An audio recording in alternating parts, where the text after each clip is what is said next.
Hey everyone, welcome to today's Explainer. Let's just jump right into it. We are unpacking a genuinely fascinating narrative today, and it touches on something literally every single one of us has dealt with, that universal, totally human pursuit of joy, and the harsh reality of just how fast that joy can vanish. I mean, think about it. We build up our lives, we find our little pockets of happiness, and then, boom, inevitably a storm hits. It could be financial ruin, physical sickness, or just a deeply emotional crisis. The source material we're exploring today dives deep into an ancient biblical narrative, and it uncovers a really profound existential solution to these very modern storms we all face. So let's dive into this. So, what is the absolute true source of human joy? The text we're analyzing today acknowledges upfront that, yeah, humans are creatures designed to enjoy things. We're totally wired to search for earthly pleasures, eating good food, drinking, building deep friendships, and celebrating our personal wins. But the central thesis of our source material throws out a pretty bold claim. It says true, unshakable joy is not actually found in those temporary earthly pleasures. Instead, it argues that this profound level of joy is found only in encountering the divine. Let's look at exactly how we'll be breaking this concept down today. Okay, here's our game plan for this explainer. First, we'll look at the search for joy. Second, we'll define who is I am. Third, we'll see how this concept helps in conquering three fundamental fears. Fourth, we'll compare the crowd versus disciples. And finally, we'll wrap up with finding peace in the storm. Let's get started. Starting off with Section 1, the search for joy, navigating life's storms. Well, to really get this idea of joy, we've got to look at the human condition first. Our sources describe life kind of like trying to navigate your way across a pitch-black, choppy sea. We are constantly just trying to steer through all these physical, financial, and emotional storms. But to survive them, the text introduces a very specific anchor. It draws our attention over to Exodus chapter 3, defining the divine as I am that I am, or the self-existent one. And this isn't just some old historical title. The text argues that understanding Jesus as the self-existent one, the supreme, almighty entity who creates out of absolute nothingness, is the direct antidote to our deepest human terrors. Think about it. When you finally realize that the entity in the storm with you is literally the one who created the water itself, the fear just naturally begins to dissolve.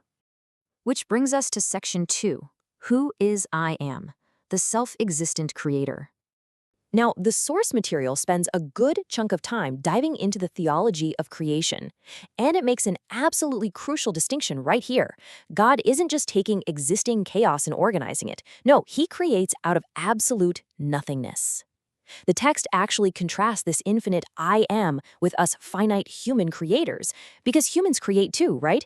Ancient people carved idols out of stone, and today we're building these incredibly complex artificial intelligence systems.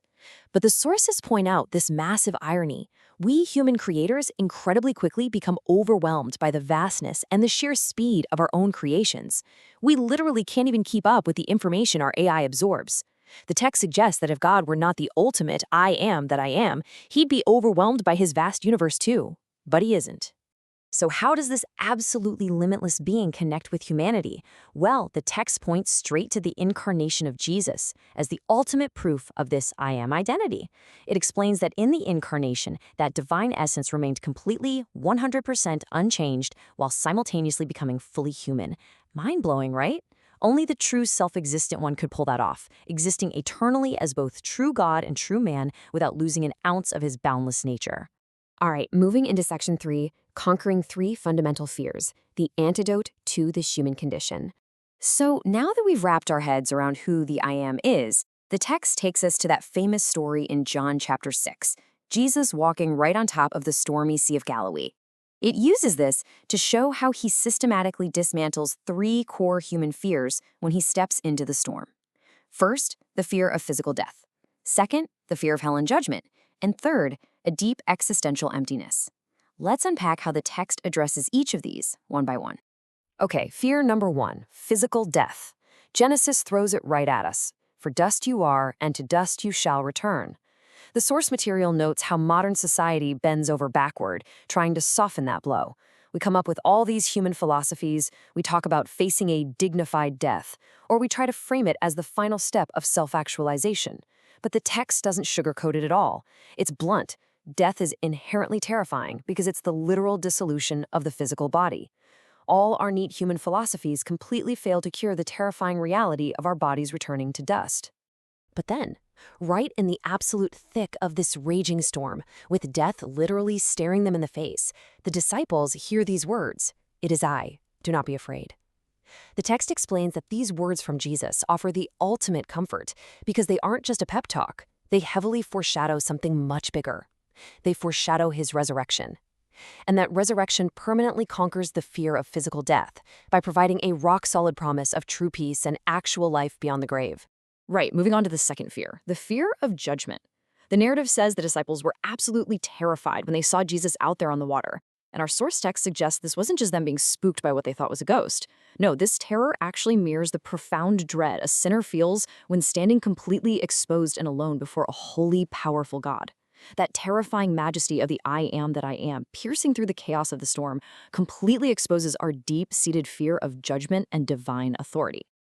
But here's where the text reframes things in a super fascinating way.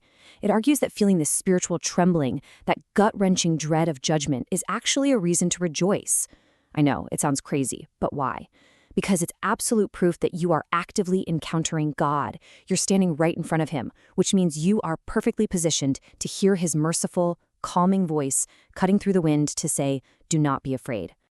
And then we hit the third fear, that deep, gnawing, existential emptiness. The text describes this as a literal spiritual disease that comes from humanity's broken relationship with the Creator. And it emphasizes very clearly that you absolutely cannot fill this void with worldly success or a massive bank account or physical pleasure. None of it works. It's solved in only one way, by restoring intimate divine fellowship. Inviting the I am into your boat, so to speak, restores that broken relationship and completely cures the existential void. That brings us to section 4, the crowd versus disciples. Two diverging paths. Let's look at the fallout of this miracle. How do people actually respond when the I am is revealed? Well, you've got two totally different reactions.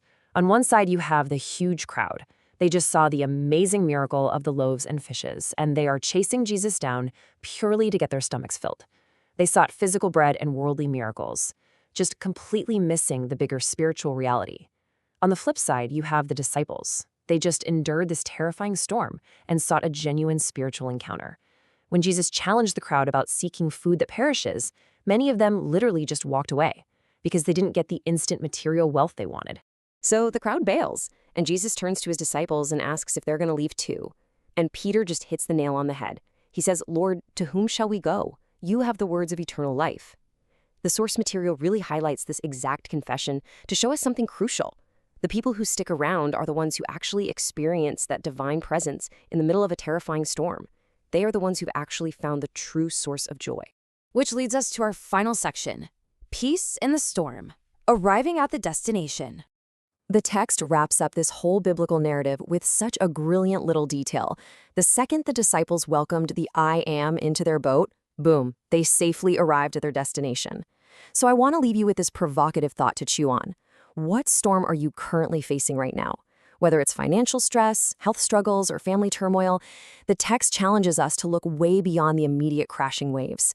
Instead of just frantically seeking temporary worldly fixes like the crowd did, the narrative invites you to listen for the voice right in the middle of the chaos, saying, "It is I, do not be afraid." How might welcoming that profound presence completely change the way you navigate the storms of your own life? That's for sure something to think about. Thanks so much for joining me on this explainer, and keep learning.